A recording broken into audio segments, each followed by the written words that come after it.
just such an eruption of the earth 1 million or more years ago was born Japan, land of the little people who grew to believe that in blood and iron lay the shortcut to greatness.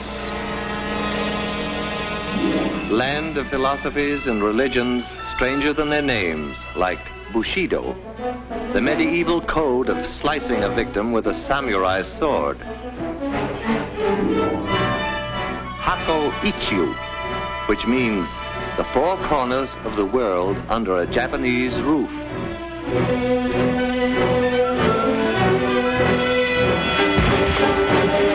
And Shinto, which assures its people that the answer to all things comes from the skies. The truth of that one they were to discover. Old Japan was primitive. The history of the new Japan is a story of successful copying. On a tradition of peace and love of the soil, the new Japan suddenly turned its back and copied our locomotives, our planes, our great ocean-going liners. Even Tokyo might have been transplanted bodily from the Western world.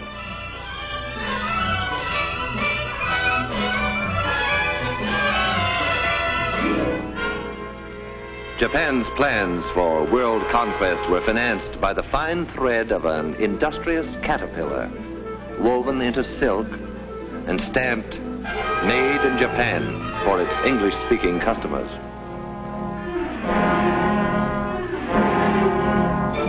Soft silk sent away for hard scrap iron, to be forged into weapons and returned to us eventually in hate.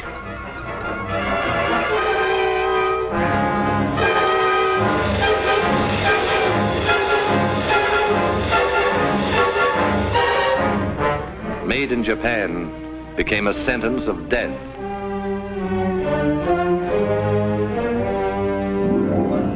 How will it end for the little people who wanted to enslave the world?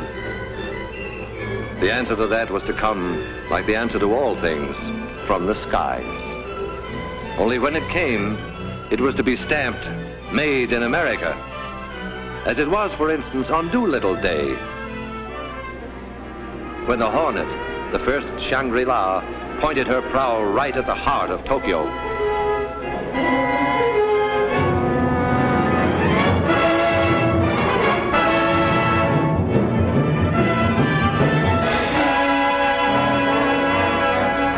This was the first brief answer to Japan that came from the skies.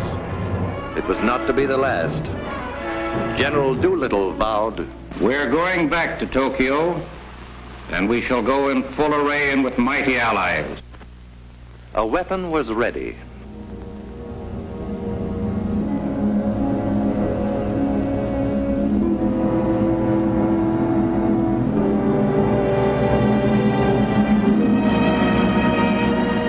Through these forbidding doors, ceaselessly, day and night, come trains bearing the materials that skill weld, forge, and rivet into an instrument dedicated to the destruction of the enemy.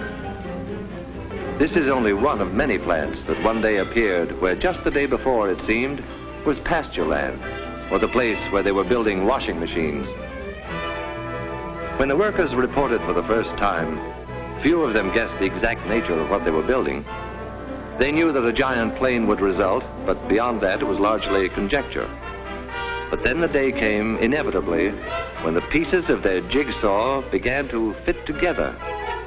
The day when the mountains of material and the millions of man-hours all combined to confirm the assembly line rumor, the washroom gossip, and their honest-to-God American curiosity. They were building the mightiest aircraft in history. They were building a plane for the Army Air Forces that would reduce the huge fortresses and liberators to medium bombers. They were building the Boeing-designed B-29 Super Fortress. And this is how they built it. Enough aluminum is stored here to lay a silver carpet over every street in Tokyo.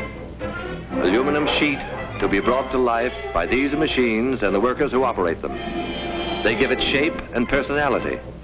Their stamping machines, their presses, lathes and drills, coax it and pound it and pierce it into the multiple patterns prescribed in 50 tons of blueprints. It was bauxite a month ago, dead in the ground. Miners dug it out of the Arkansas hills. And then in some distant factory, bauxite came in at one end, an aluminum sheet rolled out the other. One day from now, in the stratosphere above the clouds, it will mirror the sun. In a month, out of the ground and into the sky. These will be the wings to take it there. From the confusion of manpower and equipment within this massive jig will emerge the fabulous 117, a wing of completely new design, which will carry more weight, faster and higher than any other wing. The jigs themselves, the fixtures and the tools were designed so that unskilled workers could be expert with them in a week, whether they were farmers or clerks, cotton pickers or housewives, salesmen or ex-soldiers. The wing is of awesome weight and dimension, yet a girl can lift it with about the same effort that she would need to adjust the flower in her hair. Space and the handling of bulky parts have always been problems in assembly production.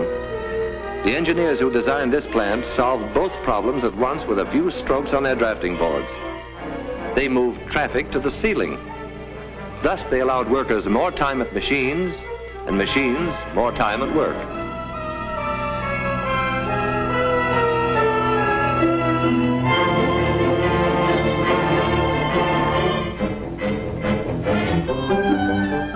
Here is the wing in a more advanced stage.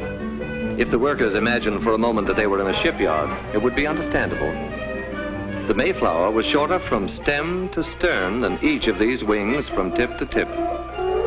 All the pilgrims who landed at Plymouth Rock could curl up within the gasoline compartments in the wing and sleep no less comfortably than on their long Atlantic crossing. Each of these nacelles will encase an engine of 2,200 horsepower, 4 of them harnessed to one superfortress, 8,800 horsepower. What does that mean? Horsepower means more than 300 miles an hour. Horsepower means flying high enough to see all the New England states at once. Horsepower means victory in the air.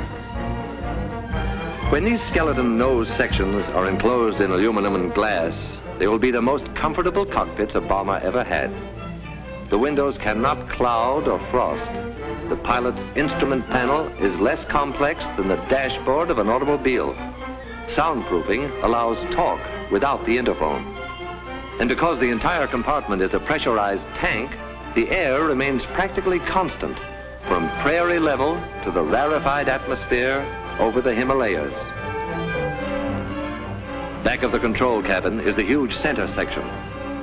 Here the wings will be set.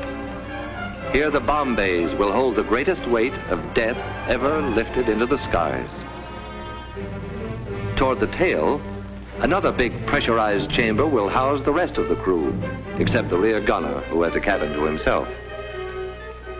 If in some stratospheric emergency a crew member must travel between front and rear pressurized compartments, he can slither through this connecting tunnel.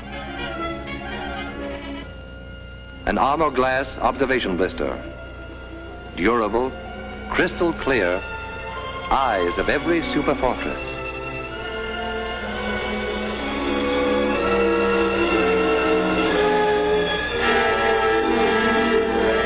The prefabricated sub-assemblies are manufactured by other contractors and shipped to this plant by the carload.